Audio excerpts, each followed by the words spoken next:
Hey, JK here. I want to thank you for sharing part of your day with me. Ladies and gentlemen, today in 30 Teams in 30 Days brings us to New York, as we're going to be talking about the New York Mets, not the Yankees, a better team of New York.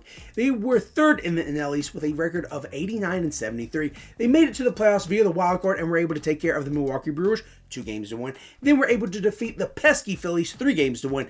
Unfortunately, in the NLCS, they ran into the Ringling Gambler of the Major League Baseball scene, Shohei Ohtani and the Dodgers. Too much firepower for them. However, it was still a pretty good year for the Mets. They did have some contribution from both veterans and some youngsters. They could not have made their run without both. However, I think there were some unexpected surprises along the way from both veterans and youngsters. However, I think the contributions from the veterans came at a very unfortunate cost. But before we get to that point, let's go ahead and talk about the team leaders. The individual who led the team in triples and walks, Mr. Brandon Nimmo. The individual who led the team in home runs and strikeouts, Polar Bear Pete Alonso. And the individual who led the team in everything else, Mr. Francisco Lindor. No surprise there. Now we're going to get to the point where we talk about the contributions from the veterans who were unfortunate yet valuable. First of all, we're going to talk about Brandon Nimmo. 2024 was a down year for him. Despite still launching 23 home runs and driving in 90 runs, and for the third year in a row hitting at least 70 walks, his batting average fell to 224. His normal career batting average before this year was 270. This made it fall all the way down to 263. He also had his career low in OBP at 327. He was fighting through plantar fasciitis for almost the entire year, and up to this point in training camp, he is still fighting that. Also with some injuries, he may not be ready for opening day, but the Mets are hoping he's going to be on the team and being able to become the walk master again for the fourth year in a row, hitting at least 70 walks that he has been for them in years past. And the next person we're going to talk about is JD Martinez. He signed with the Mets less than a week before opening day in 2024, and while he did continue his trend of double-digit homers since 2014, with the outlier being 2020, which we're not going to count that, and contributing 69 RBIs, nice. Unfortunately, he did see all of his percentages fall to points where they were matching his rookie year as well as the 2 years after that, so 2011 to 2013. Those are not the type of numbers you want in your later years like that in your career, especially as an established member of the MLB community and veteran like he is. The Mets definitely wanted more from him, and he did not produce as much as they were expecting him to. Moving from the outfield to the infield, we're now going to talk about Jeff McNeil. It's hard to believe that in 2022, 3 years ago, he was a batting champion with a .326 batting average. He seems to continue to fade in leagues and with the Mets because he has done very poorly the last few years, barely hitting above 220. He did add another double to make 26 for 2024 and 2 more home runs, increasing his slugging. However, all other stats did fall. Another stat that is overall positive but somehow still negative for Jeff McNeil, he had 68 strikeouts in 2024.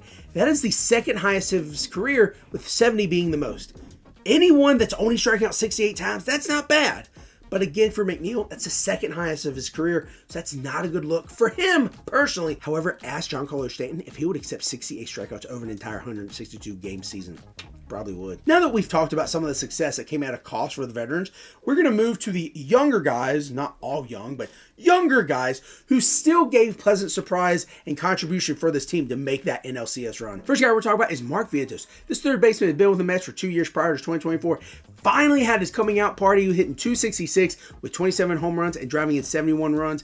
Not only did he do his part to raise all of his percentages to career highs in his third year, he also shined, hitting .327 in the playoffs. Transition from a guy who's been with the team his entire 3-year career to a guy that's on his 7th team in 7 years. Jose Iglesias performed not only at the plate, but in the field and after the games for the Mets. Iglesias hit .333 over 270 at-bats while committing only 3 errors in the field with a .988 fielding percentage, and had a #1 Latin Billboard song that became the rallying cry for these Mets down the stretch. The last guy we're talking about is catcher Francisco Alvarez. This youngster is doing what he can to be on the field as much as he can. However, injuries have definitely hurt him.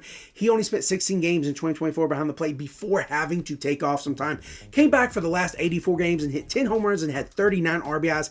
However, the unfortunate part is he is already hurt and going to be out 6 to 8 weeks according to this day right here, which is March 9th. Moving to the pitching, this is all veteran led by guys who have bounced around the league, played different positions in the pitching rotation, our bullpen, but finally found a little bit of a home and success here in New York. Old man of the group, Jose Quintana, led the team in losses, however, still did very well over the course of the year.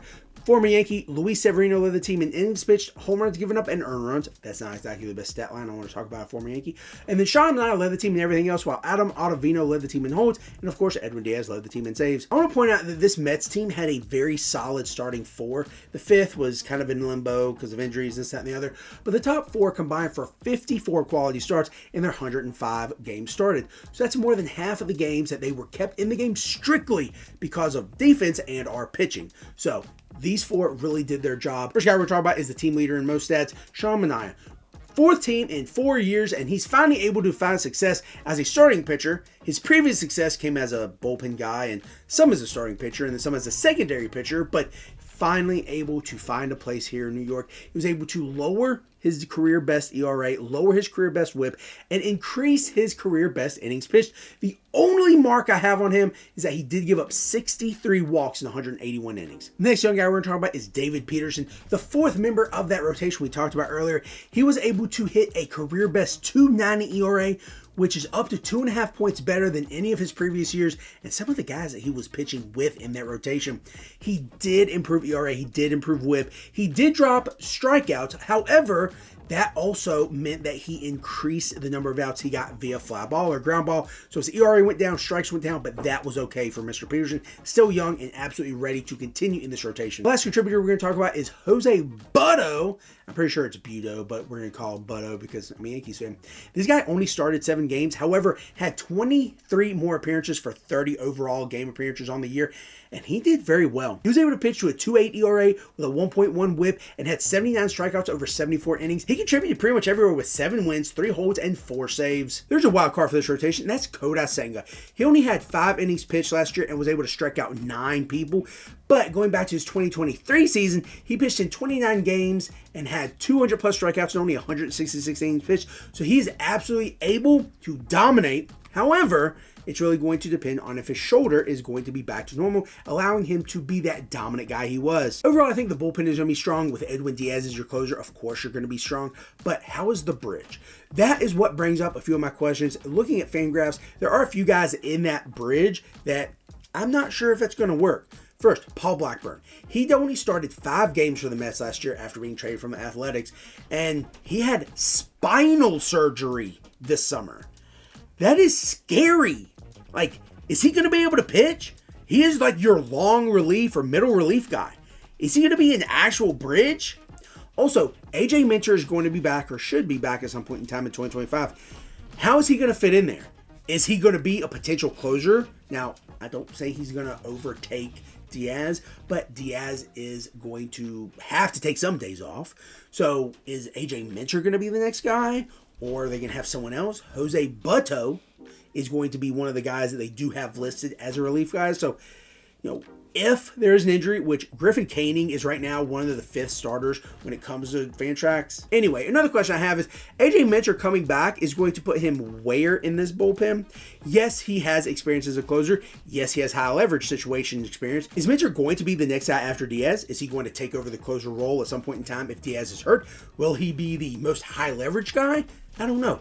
And finally, Jose Butto is technically considered one of the high leverage guys, but he was a starting pitcher. So if there's an injury, and right now, according to FanGraphs, Griffin Canning is the 5th starter in that Mets rotation. As we get to some of the additions, obviously we're going to talk about Juan Soto.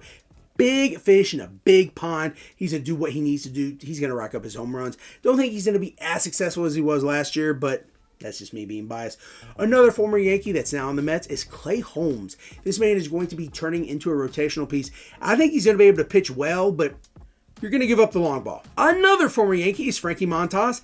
Only spent a little bit of time there, but was a Yankee. So he is going to be hurt right now, so he very well could be taking over that 5th rotation spot with another addition in Griffin Canning. Again, I don't think he needs to be pitching at all. Another piece of the bullpen I think the Mets did a great job getting, other than AJ Minter, was Ryan Stanek. This guy's had success anywhere he goes, and he's only going to add another point in that bridge as to make it stronger than ever getting to Edwin Diaz. As far as the departures they had, lots of outfielders, JD Martinez, Ben Gamble, not really sure if he even matters. You also losing Harrison Bader, and infielder Jose Iglesias. Now, Iglesias really is a motivational guy. He is the encouragement guy. So New York losing that, could be more psychological than actual play on the field. As much as I hate to say it, I think this Mets team is probably stronger than the Yankees. They have some firepower on offense, but they also have the pitching behind it that's going to be able to get them to stay healthy and be able to get them to the next level. Unfortunately, they do have some questions with health. Now, health is for anyone and everyone, especially as a Yankees fan. I know that.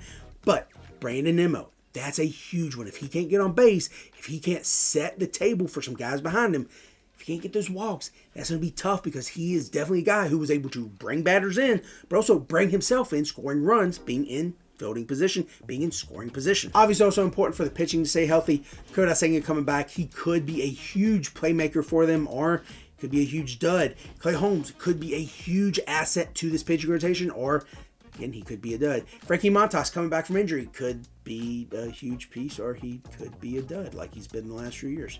But in any case, I think this team is probably going to give the Yankees a run for the money and actually come out on top just slightly as a better team in New York. Tomorrow we'll be heading to the ATL to talk about the 2021 World Series champion Braves. Tell you one thing, they have a lot of firepower, but if they don't have health, they don't have anything. This is JK, and I want to thank you for sharing part of your day with me.